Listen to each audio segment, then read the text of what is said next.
जो साधना का अभिमान करता है उसको गिरना पड़ता है। कीन होइस कबहूँ अभिमाना, शोक होवंचा कृपा निधाना।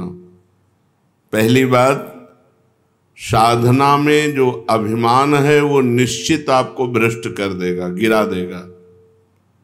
साधना को अभिमान से बचाने के लिए गुरु आज्ञा का पालन, शास्त्र आज्ञा का पालन और भगवत कृपा से साधना हो रही, ऐसा समझना चाहिए। वास्तविक भगवत कृपा से ही साधना हो रही, गुरु कृपा से साधना हो रही है। साधना कृपा से होती, प्रारब्ध से नहीं होती है। अपने बल से साधना नहीं होती, भगवत कृपा से होती है।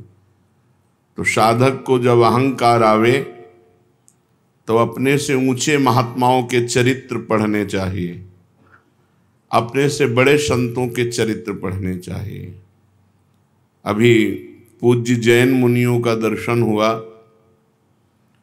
उनकी साधना सुन करके ऐसा लगता है कि अपने लोग तो केवल जी रहे हैं।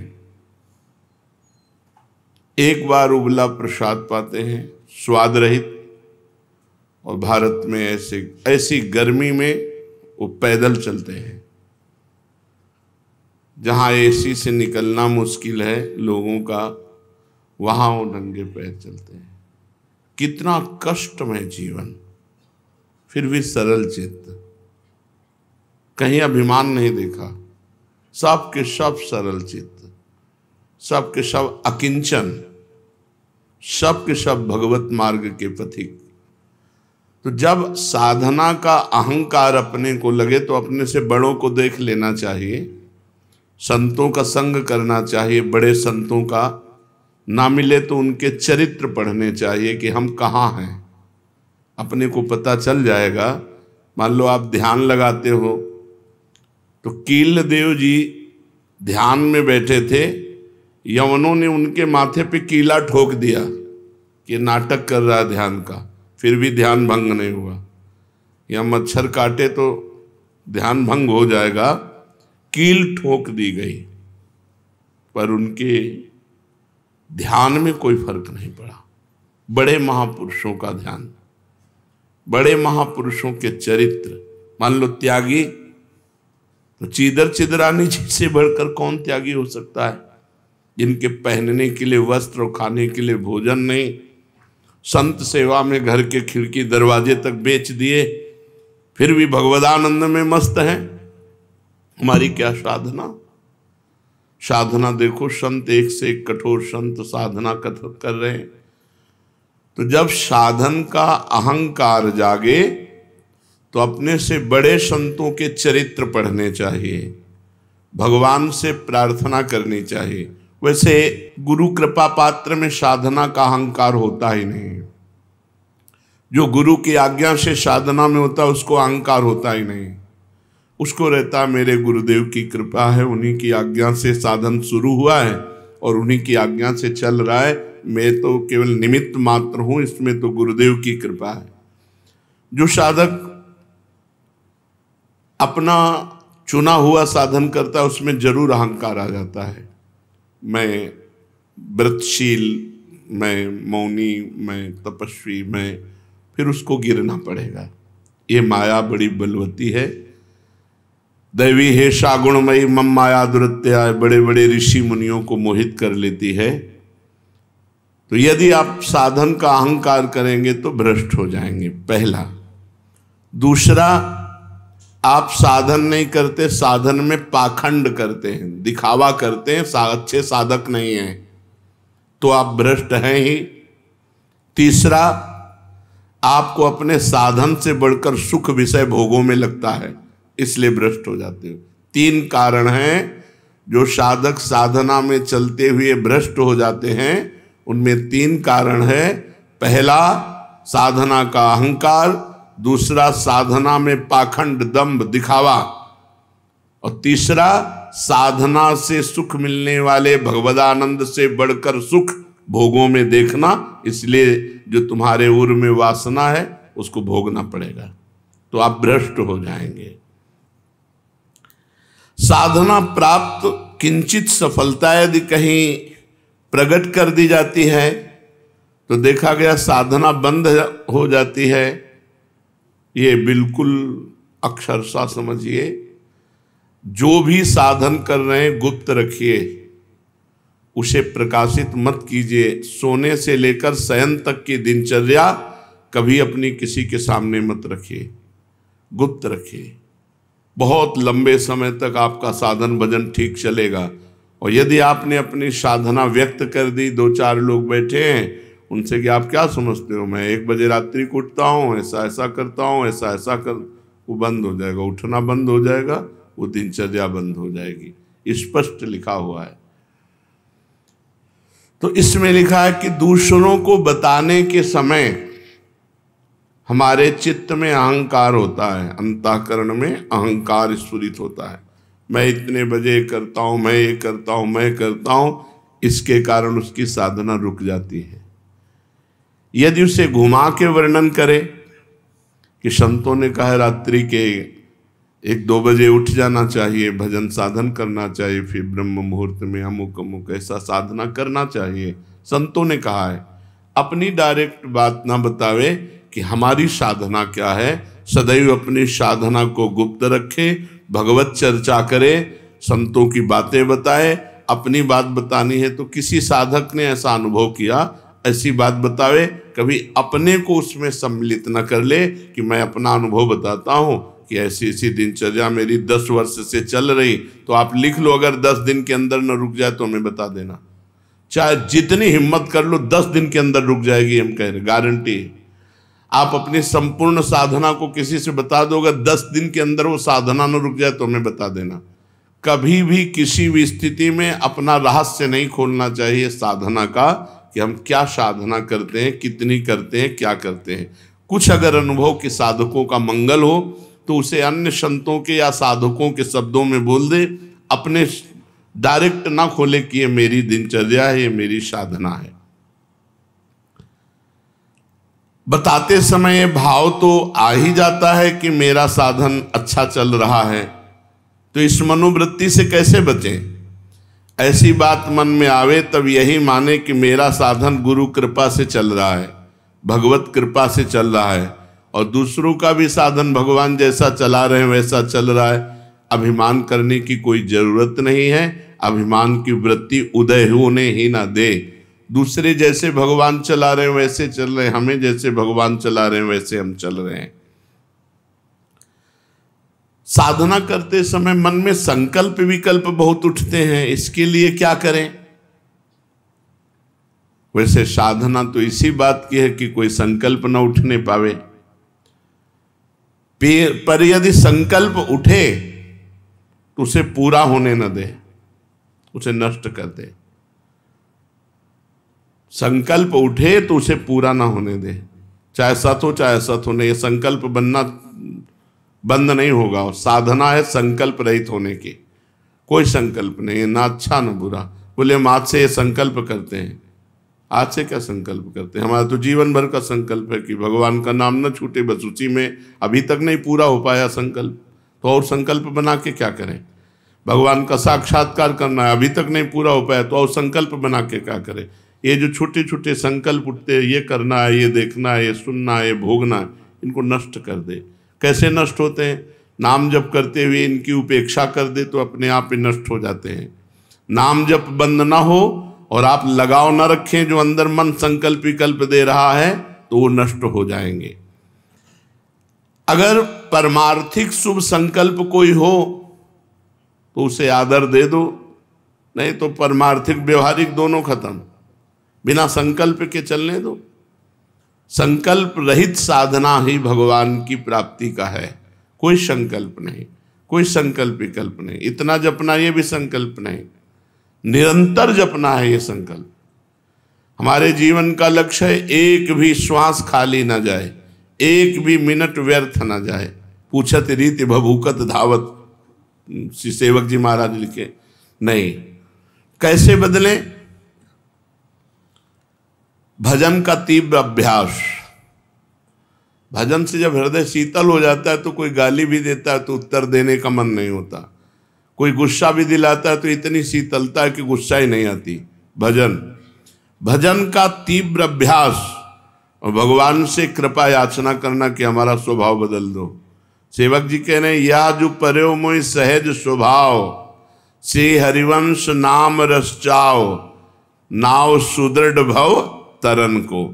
ये सुदृढ़ नौका है नाम, भवसागर से तरने के लिए सुदृढ़ नौका नाम है। और मेरा स्वभाव पड़ गया है निरंतर हरिवंश नाम का रटने का। यह जो पर्यो मोहि सहज स्वभाव, श्रुतौ राधिका कीर्तिरंतः स्वभावे। हमारी श्रवणेन्द्रिय का स्वभाव बन गया ऐसी किशोरी जी की चर्चा सुनना। जबान का स्वभाव बन गया है राधा राधा रटना। हमारा स्वभाव तभी बदलेगा जब हम तीव्रता पूर्वक भजन में लगेंगे। 1 महीने में एक बार गुस्सा होने पर 1 महीने के भजन का फल ढक जाता है। 12 बार गुस्सा हो गए तो साल भर में तुम्हारे पास रह क्या गया। अच्छे से गुस्सा हो जाने पर 1 महीने का भजन का फल ढक जाता है। ये संतजन बावरे थोड़ी कि मारो तो भी गुस्सा नहीं होते, शांत रहते हैं। तो बोले जो मारने वाला है फिर वो अगर उसको प्रतिकूलता नहीं दी जाएगी तो और बढ़ जाएगा। नहीं, उमा क्षमा साप होते भारी, अपने कर्म जाय अपकारी। जो तुम्हारा अपकार कर रहा है उसे क्षमा कर दो, तुम्हारी क्षमा उसके लिए सांप से भी बढ़कर जाकर दंड देने वाली बन जाएगी। तुम्हारा भजन तो बढ़िया बच गया और उसको दंड सांप से भी अधिक मिल जाएगा। उमा क्षमा साप होते भारी, अपने कर्म जाय अपकारी। छोड़ो उसको, शांत रहो। कोई बात करे तो बहुत नम्र और मृदु बात करो और सावधानी पूर्वक जीवन व्यतीत करो। ऐसे किसी स्त्री पुरुष से बात ही न करो जिससे कोई संबंध नहीं है। व्यर्थ में नेत्रों को बहुत संभाल के, वाणी को बहुत संभाल के रास्ते चलते, श्री हरिवंश, जिधर वो श्री हरिवंश आया उधर से मुंह फेरो और फिर बोलो श्री हरिवंश तो चल दो।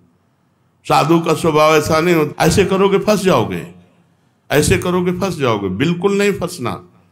कोई श्री हरिवंश नाम के सहारे, राधा नाम के सहारे आपसे नेत्र मिलाना चाहता है, आपसे बातचीत करना चाहता है, बिल्कुल नहीं है स्त्री। और अगर स्त्री शरीर में है तो बोलना ही नहीं है। कोई पुरुष आपसे कह रहा है भाई जी श्री हरिवंश, बोलना ही नहीं। वो भले माने कि गुस्सा है क्या, पागल है क्या, सुनाई नहीं देता क्या, यही माने तो अच्छा है। ज्यादा अपने को प्रवीण संत न समझ ले, नहीं तो फंसने में देर नहीं लगती। माया फौरन फंसा लेती है, चित्त वृत्ति आकर्षित हो जाती है। इसलिए अपना स्वभाव बदले। भजन का फल है स्वभाव का बदलना।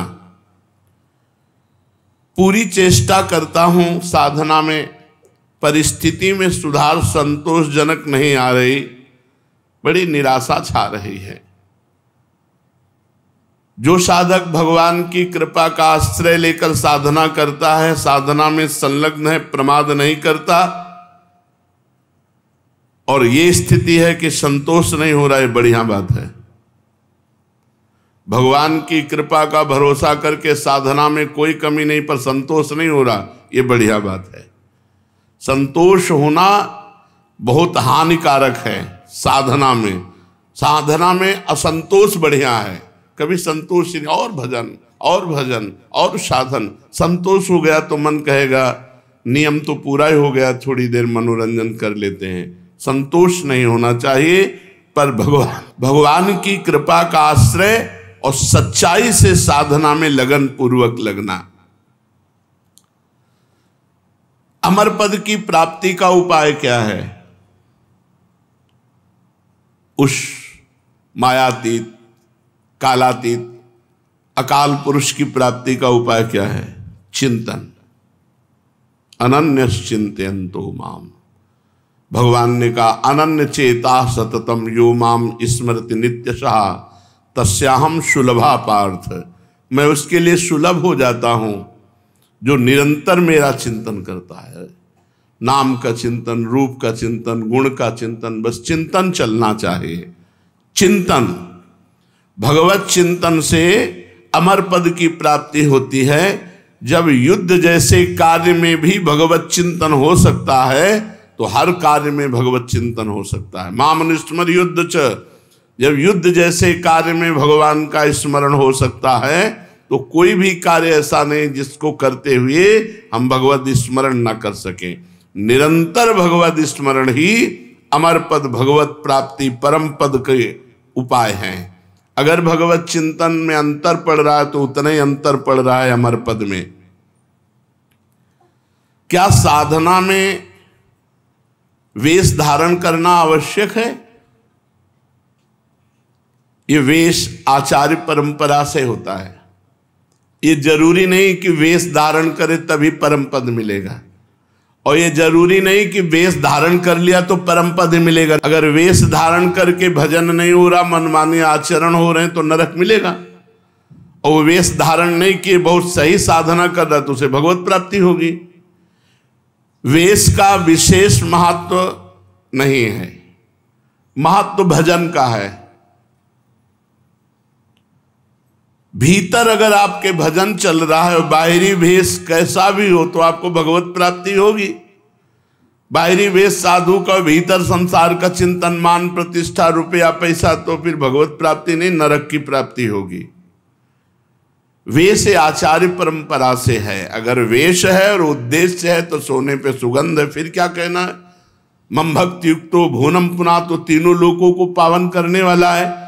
लेकिन केवल वेश है, उद्देश्य भगवत प्राप्ति नहीं, भजन नहीं, इधर उधर भंडारा खाते डोलना, रुपया पैसा समेटना, मान प्रतिष्ठा, ये लोक व्यवहार, हंसी मजाक, तो संसारिक जीवन व्यतीत करने से कोई वेश थोड़ी भगवत प्राप्ति करा देगा।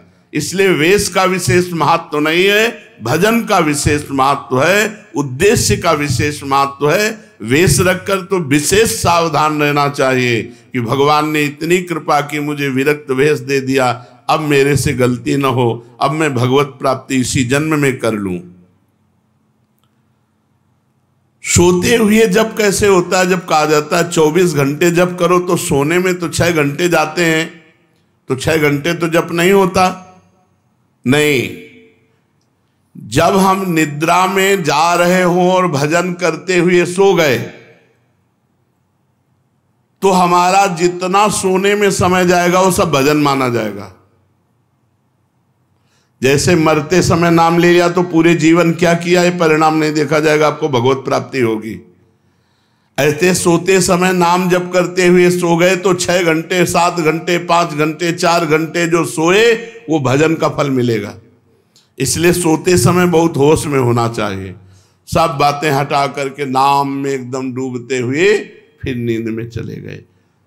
तो निद्रा समाधि स्थिति, जो सोना है वो भी आपका समाधि भजन माना जाएगा, क्योंकि निद्रा में वृत्ति लीन होने के पहले आप नाम जप कर रहे थे, तो नाम जप में ही लीन माना जाएगा, निद्रा में नहीं माना जाएगा।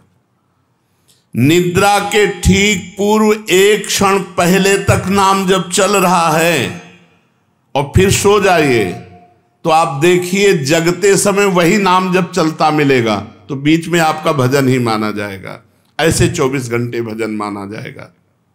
प्रश्न कर रहे हैं भजन करने के लिए क्या घर छोड़ना आवश्यक है कि भाई अब भजन करना है तो घर द्वार छोड़ दे।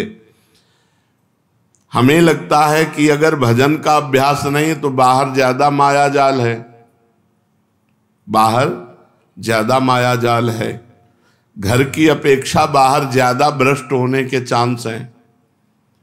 अब कहीं तो कमरा लोगे, कहीं व्यवस्था, तो रुपया कैसे मिले, तो धनी पुरुषों का संग करो, फिर बेविचार और नाना प्रकार की गलतियां और नाना प्रकार के दोष हो जाते हैं।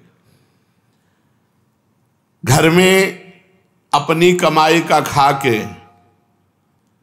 दूसरों का उपकार करते हुए जो भजन करता है बहुत जल्दी सिद्ध हो जाता है।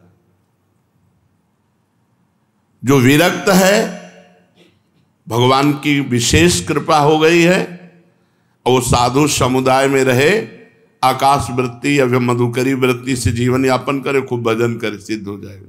जो मेहनत करके कमाया है जिंदगी में, उसी अपनी कमाई के धर्म के टुकड़े खाओ और खूब नाम जप करो। अगर धाम आदि की यात्रा करो तो अपने पैसे से करो, 1 पैसे का किसी से सहयोग मत लो, 1 पैसे की वस्तु किसी से मत खाओ। गृहस्थ धर्म में ऐसे, और विरक्त धर्म में माधुकरी वृत्ति या आकाश वृत्ति से जो भगवान देते हैं, और समुदाय में रहे, क्योंकि अलग रहने पर मनमानी आचरणों के होने की संभावना है, और समुदाय में एक दूसरे की सुरक्षा बनी रहती है। घर में भगवान का नाम लेने से, भगवान में मन लगाने से ज्यादा अच्छा है। हाँ, जो जीवन भर भजन करता रहा है, अब उसने देखा हमारे कर्तव्य का कार्य पूरा, बच्चों का ब्याह हो गया, संसार, ए भाई राधे श्याम, और चला, वो बात अलग है, वो बात अलग है। वो शास्त्र आज्ञा करता चौथेपन में विरक्त होकर के विरक्तों के बीच में रहकर भजन करे, अपने कर्तव्य का पालन हो गया, अब हम भगवान के भजन में चले। कहते हैं कि जो भजन नहीं करता वो आत्महत्यारा है, जो भजन नहीं करता वो आत्महंता है, आत्महत्यारा है। ऐसा क्यों कहा गया? बोले भगवान ने कृपा करके मनुष्य जन्म दिया है, कृपा करके सुविधा दी है कि इस जन्म में प्रमाद से हटकर भजन करके मेरी प्राप्ति कर लो, और अगर आपने नहीं की तो ये अपराध बना और आप आत्महत्यारे कह जाओगे। जो न तरय भवसागर अस समाज नर पाए, स्वत निंदक मंदमति आत्महनन गति जाए। जैसे कई बार बताया है कि भारतीय सरकार किसी आदमी को विदेश भेजे और सारी सुविधा वहाँ, घर मकान स्त्री पुत्र परिवार सब सुविधा दे, और अपना सरकारी काम बता दे कि ये काम करना है।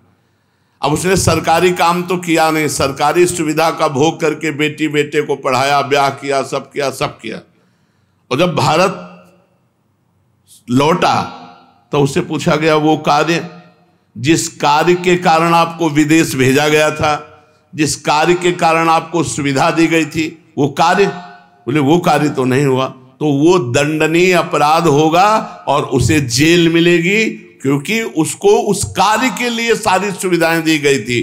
तो भगवान ने मृत्यु लोक में मनुष्य रूप में हमें भेजा भारत में, किस लिए? जाओ साधन धाम मोक्ष कर द्वारा, साधना करो और अपने जीवन को मुक्त अवस्था में लाओ, भगवत प्राप्ति कर लो। तो लड़की लड़का पत्नी परिवार सबका पालन पोषण किया, खूब सब कुछ किया, लेकिन प्रधान सरकारी कार्य भजन करके भगवत प्राप्ति ये नहीं किया, तो आपको जो गति आत्महत्यारे की होती है वही दुर्गति आपकी होगी। हम आपसे और समझना चाहते हैं। कुछ ऐसा कहा जाता है कि अगर राम के साथ सीता की उपासना न करे और कृष्ण के साथ राधाजू की उपासना न करे तो नरकगामी होते हैं, ऐसा सुना है? नहीं, शास्त्रों में जो वर्णन है उसको समझना है। भगवान श्री राम या भगवान श्री कृष्ण का जब आप पूजन करते हैं तो उसी में शक्ति विराजमान है, वो अकेले कभी रह नहीं सकते। शक्तिमान शक्ति में ही विराजमान है, शक्ति शक्तिमान में ही विराजमान है, दोनों अभेद हैं। शक्ति और शक्तिमान कभी अलग हो ही नहीं सकते हैं। इसीलिए भगवान शिव ने अर्धनारीश्वर करके दिखाया, इसीलिए हमारे प्रिया प्रीतम मिलित रूप दिखाए, रूप बेल प्यारी बनी सुप्रीतम प्रेम तमाल, दो मन मिली एक भय श्री राधा वल्लभ लाल। दोनों प्रिया प्रीतम मिलित रूप हैं। यदि रामकृष्ण के उपासकों को नरक जाना पड़े तब तो धोखा ही धोखा हो गया। ऐसा जो कोई वर्णन कर तब तो धोखा ही हो गया। विवेक पूर्वक यहाँ उपासना करने की भावना है कि जब हम राम जी का उपासन कर रहे हैं तो उसमें सिया जी भी विराजमान है, जब कृष्ण जी की उपासना कर रहे हैं तो उनमें राधाजू भी विराजमान है। वस्तुतः एक की हो ही नहीं सकती, क्योंकि अकेले कभी रहते ही नहीं। शक्तिमान में तो शक्ति विराजमान है, तभी तो, बिना शक्ति के कुछ है ही नहीं। तो जब हम राम जी की पूजा कर रहे हैं तो उनकी शक्ति की भी पूजा हो रही, सिया जी साथ है। जब श्याम जी की पूजा कर रहे हैं तो राधाजू साथ है। तो शक्तिमान को छोड़कर शक्ति की अलग उपासना कर ही नहीं सकता कोई। दोनों पृथक हैं ही नहीं, दोनों पृथक दिखते हुए भी अभिन्न हैं। जैसे श्री हरिवंश सुरीत सुनाऊं, श्यामा श्याम एक संगाऊं, छिन कबौ न अंतर हुई, प्राण सु एक देह है दोई। प्राण सु एक देह है दोई, देह दो है और प्राण एक है, मन एक है, रुचि एक है, स्वभाव एक है, वैसे एक है। जो मनुष्य इनको भिन्न भिन्न मानकर पूजा करता है उसको मान सकते हैं जो अंतराय रखता है, लेकिन भगवान की पूजा करने वाला कभी नरक कैसे जा सकता है। एक बात आपसे पूछते हैं कि भजन जब अनुकूल परिस्थिति होती है तो खूब होता है, और जब प्रतिकूल परिस्थिति आ जाती है तो भजन नहीं होता है। बड़ी समस्या है। भजन अमुक परिस्थिति में होता है, वो भजन ही क्या। भजन का अभ्यास परिस्थिति से नहीं, परिस्थिति से ऊपर उठ के हर परिस्थिति में भजन। बड़ी कृपा रही, भूखे रहकर भजन, खा के भजन, सर्दी में भजन, ओढ़ के भजन, गर्मी में भजन, एसी में भजन, हर परिस्थिति में भजन हमारा होना चाहिए। ये देख लो, अरे आहा राधा राधा राधा, और जब गर्मी पड़ रही वो बड़ी गर्मी है, ऐसा नहीं। गर्मी है तो राधा राधा, और एसी है तो राधा राधा, भूखे हैं तो राधा राधा, छके हैं तो राधा राधा। वो भजन ही क्या जो परिस्थिति में हो, अनुकूल परिस्थिति मिली भजन हो गई, और भूखे हैं तो भोजन का चिंतन हो रहा है, नहीं। ये अपने को कसना चाहिए, एक आध दिन भूखे रखकर भजन करना चाहिए कि देखें हमारा भूख में भजन होता है कि नहीं। पंखा बंद कर देना चाहिए अपने कमरे का, 2-4 घंटे टेस्ट लेना चाहिए शरीर का कि गर्मी में ऐसे ताप में हम कैसे रह सकते हैं। कई वर्षों इनका आनंद लिया गया है, तो वर्षों हितधाम की छोटी कुटिया तक असुविधा ही असुविधा जीवन में रही है। ये तो अभी चंद दिनों की सुविधा है। प्रत्येक परिस्थिति में भजन स्मरण, चाहे प्रतिकूल परिस्थिति हो चाहे अनुकूल परिस्थिति हो, भजन नहीं छूटना चाहिए। जब तुम ऐसा नियम लेकर दृढ़ता पूर्वक भजन करोगे तो फिर प्रतिकूल परिस्थिति में भजन होने लगेगा। अखंड भजन उसी को कहलाता है, वही कर सकता है जो हर परिस्थिति में भजन करता है। साधक के जीवन में कभी कभी दुर्भाग्य का भी अवसर आता है। वो बहुत अपने को हे समझने लगता है। जब जगत उसका अपमान करे, संसार उसकी निंदा करे, कोई उसको पूछे ना, तो उसे प्रसन्न होना चाहिए कि अब भगवान के मिलन की बात आ रही है। सम्मान, अनुकूलता, सुख ये भगवान से अलग करते हैं। अपमान, प्रतिकूलता, दुख ये भगवान के सम्मुख करते हैं। जब अपमान होने लगे, निंदा होने लगे, कोई पूछे ना, तो जय जय, कितना आनंद, सीधे भगवान से चित्त लगाओ, सीधे भगवान के चिंतन में डूबो। यथार्थ में उसका सौभाग्य अब उदय हुआ है, ये दुर्भाग्य नहीं है। जब जगत उच्च आसन पर बैठालता है और वाह वाह करता है और भेंट पूजा चढ़ाता है, इसे दुर्भाग्य समझना चाहिए। यह है अध्यात्म का उल्टा मार्ग। संसारिक यही चाहता है कि जाते ही सबसे ऊंचा आसन मिले, वो बड़ा माला पहनाया जाए, और यहां कह रहे हैं वो दुर्भाग्य है। सौभाग्य यह है कि जब कोई पूछे ना, उसे अब बड़ा भाग्य का विषय यही है, ये अब अनुभव करते हैं। ये सौभाग्य ना मानो कि वाह वाह और बड़ी यश कीर्ति। दुर्भाग्य को यहां सौभाग्य माना जाता है। जब कोई पूछे ना, कोई अपमान करे, तिरस्कार करे, ये बड़ा सौभाग्य। एक बात और बताइए कि ये प्याज लहसुन पवित्र भूमि में उपजता है, फिर इसे क्यों खाने के लिए वर्जित किया गया है? प्याज लहसुन कोई कंपनी में तो बनाया नहीं जाता कि भाई गंदी बात है। जहां आलू उत्पन्न होती है, जहां गाजर उत्पन्न होती है, मूली उत्पन्न होती है, ऐसे ही प्याज लहसुन उत्पन्न होता पवित्र भूमि में, फिर इसे निषेध क्यों किया गया कि न खाया जाए? प्याज लहसुन घोर तामसिक वृत्ति है, इसके खाने से घोर तमोगुण बढ़ता है। आलस्य, निद्रा और भजन में मन ना लगना और गंदे भावों का उदय होना इससे होता है। इसलिए संतों ने इसे मना किया है, क्योंकि आहार शुद्धि से ही मन शुद्धि होता है। जैसा खाओ अन्न वैसा बने मन। इसलिए आध्यात्म की उन्नति की इच्छा रखने वाले साधकों को कभी प्याज लहसुन पड़े हुए भोजन को नहीं पाना चाहिए।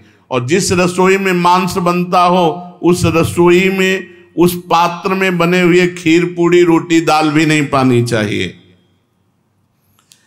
शुद्ध अंतःकरण हुए बिना सिद्धि नहीं मिलती, और बुरे भाव आते हैं तो अंतःकरण शुद्ध नहीं है। पर हम मंत्र जप कर रहे हैं तो क्या सिद्धि प्राप्त हो जाएगी? हाँ, प्राप्त हो जाएगी, क्योंकि मंत्र परम शुद्ध है। हम जप रहे हैं, हमारे भाव अशुद्ध हैं, तो वो मंत्र धीरे धीरे अशुद्ध भावों को काटकर परम सिद्धि प्रदान कर देंगे। और ये भूत प्रेत कोई कोई सिद्ध कर लेते हैं मंत्र से, इनकी क्या गति होती है?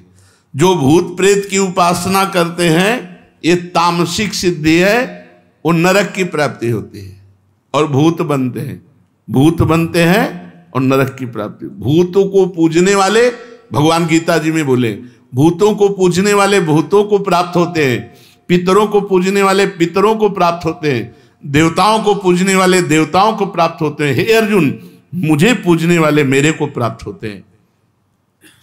साधक को चाहिए दिखावे में ना पड़े, चमत्कार दिखाने में। ये भूत प्रेत की, यक्षिणी गंधर्व, इनकी सिद्धि मंत्र हैं इनके, ये थोड़े दिनों में सिद्ध हो जाते हैं। तुम क्या बोल रहे हो, तुम क्या सोच के आए हो, तुम कहाँ से आए हो, तुम्हारा क्या नाम है, ये सब बातें। इससे बड़ी पूजा बढ़ेगी, सम्मान बढ़ेगा, लेकिन जाना पड़ेगा नरक ही, भूत प्रेत योनि की ही प्राप्ति होगी। अब आखिरी में बता दीजिए कि सच्चा भजन हो रहा है, इसकी परीक्षा क्या है? सच्चा भजन हो रहा है हमारा, इसकी परीक्षा क्या है? भजन करने वाले की प्रतिपल उन्नति होती है। जैसे भोजन करने वाले को एक एक कवल में क्षुधा निवृत्ति, तुष्टि और पुष्टि होती है, ऐसे भजन करने वाले को संसार से वैराग्य स्वरूप का बोध और भगवान से प्रेम, तीनों एक साथ बढ़ते चले जाते। यदि संसार से वैराग्य हो रहा है, अपने स्वरूप का बोध हो रहा है, भगवान से प्रेम हो रहा है, तो आपका भजन ठीक चल रहा है। अगर भोगों में ही आसक्ति बढ़ रही तो कहीं त्रुटि कर रहे हो नाम जप में। नाम जप और बढ़ाओ। संसार के भोग कड़वे लगने लगे, यही भजन का फल है। भगवान प्यारे लगने लगे, यही भजन का फल है। शरीर दूसरा लगने लगे, मैं तत्व इससे अलग है, ये स्वरूप बोध होने लगे, यही भजन का फल है।